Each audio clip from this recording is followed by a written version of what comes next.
Happy Monday, everybody. Welcome to your first day of real online learning. Over the next few days of this week, we're going to try to get you in the mindset of what it is to learn online. It's going to be a little challenging because it's going to be much more self-paced, much more self-motivated than if you were in class face-to-face with me. But don't you worry, because I will be talking to each and every single one of you over the course of the next week. Google Hangouts, whatever it may be, all right? So let me tell you about how this is going to go for today. So you're going to have 4 things that you are going to complete for me today. So under this video and on the announcements page, you're going to find the CNN 10 link. What you're going to do is you're going to watch that video and simply just tell me what you see. This is regular practice, right? We do this all the time in class.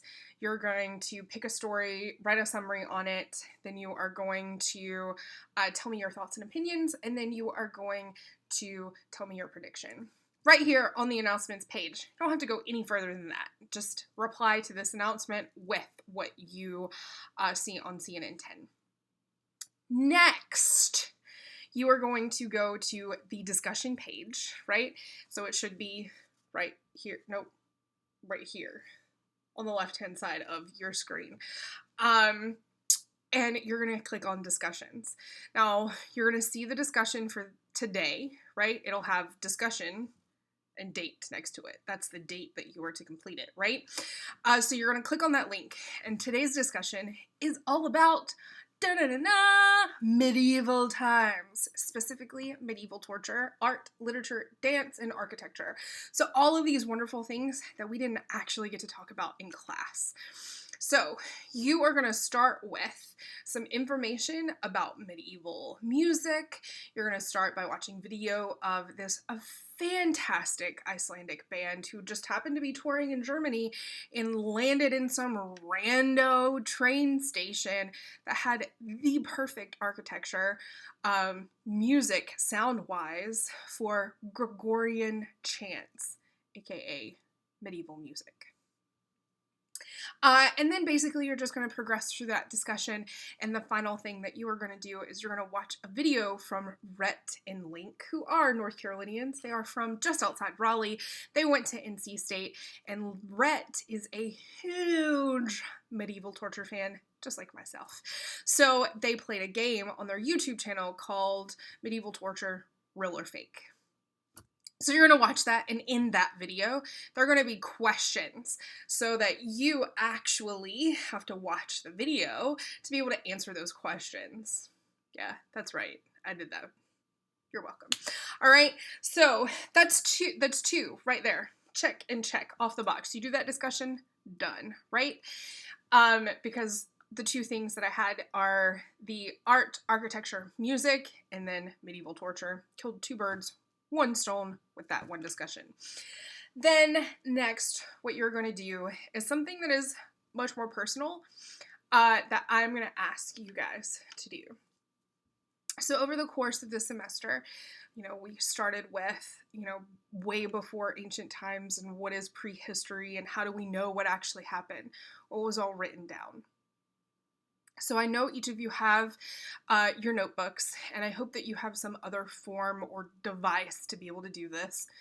If you don't, send me an email and I will help you do one online. So basically, all I want you to do is a reflective journal, whether it's an actual journal that you write in or if it's online and you type it all out. And the reason why I want you to do this is because in order for future generations to know what actually happened, we have to go back and be able to read primary sources, we have to be able to read journals, we have to be able to do all that stuff.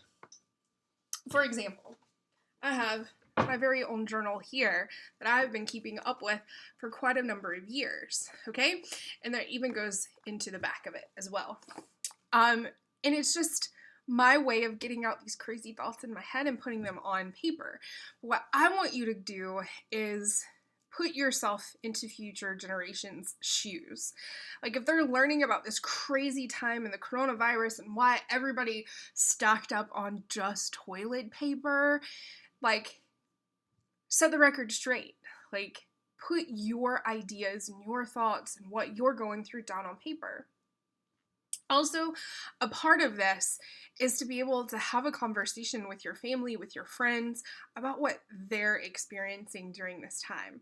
So, one aspect of being good historians is keeping good records, of keeping a detailed account of your daily life throughout all of this.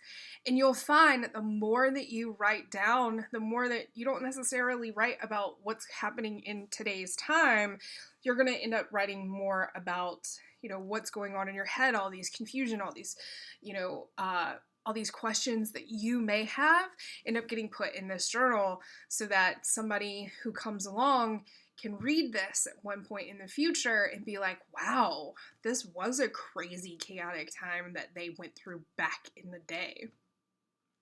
So that when, some of you may be teaching this course or an American history course, and you might actually use some of these resources.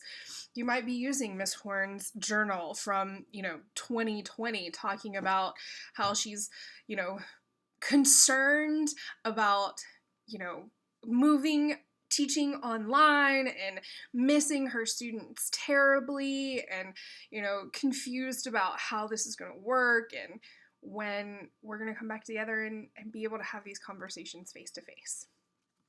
So I want you to keep track of a journal.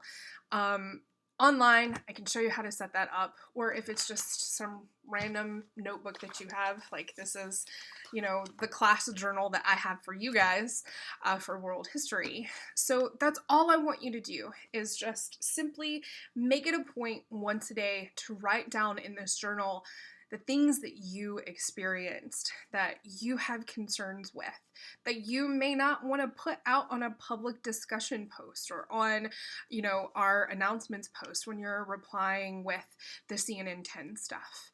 So if that's the case, then this is the perfect place to put that. And it, like I said, it also helps to, for me to get a little bit of the crazy out and the frustration.